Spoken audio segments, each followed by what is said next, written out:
Twende sasa huko Narok ambako mzozo unatokota katika eneo la Montekwar, Transmara Magharibi.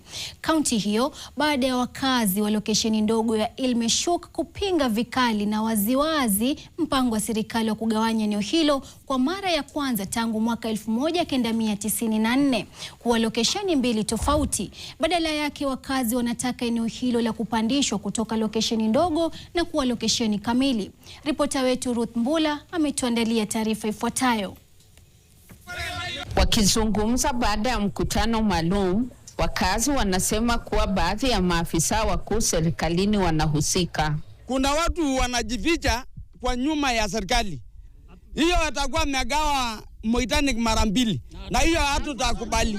Wameelezea kuwa siasa imeingizwa ndani ya swala hilo, huku wakionya kuwa maandamano yataendelea kufanywa iwapo mpango huo hautasitishwa. Declaration ya leo tumesema ya kwamba sub location ya Ilmeshuki inuliwe ikuwe location na mpaka ipite na Shiliangare, na kama sio hivyo tutakaa na tubaki hivyo kama sub location ya Ilmeshuki mpaka siku Yesu atarudi. Mkutano huo ulileta pamoja wazee kutoka ukoo wa Moitanic, wazee wa kijiji na wakazi wa eneo hilo. Tumekuwa na sub location tangu 1994, haijawahi kuwa elevated iwe location. Tunashangaa sana kwa nini tunabaguliwa katika hii location, na tunataka location yetu.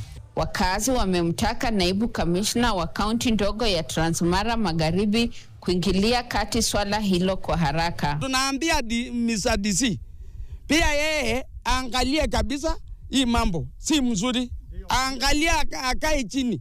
Pia wamemtaka kutatua mzozo kuhusu mipaka mipya ya kiutawala iliyopendekezwa.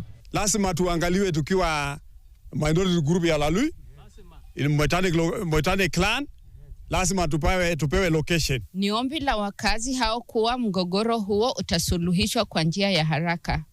Ruth Mbula, NTV Mashinani, Transmara.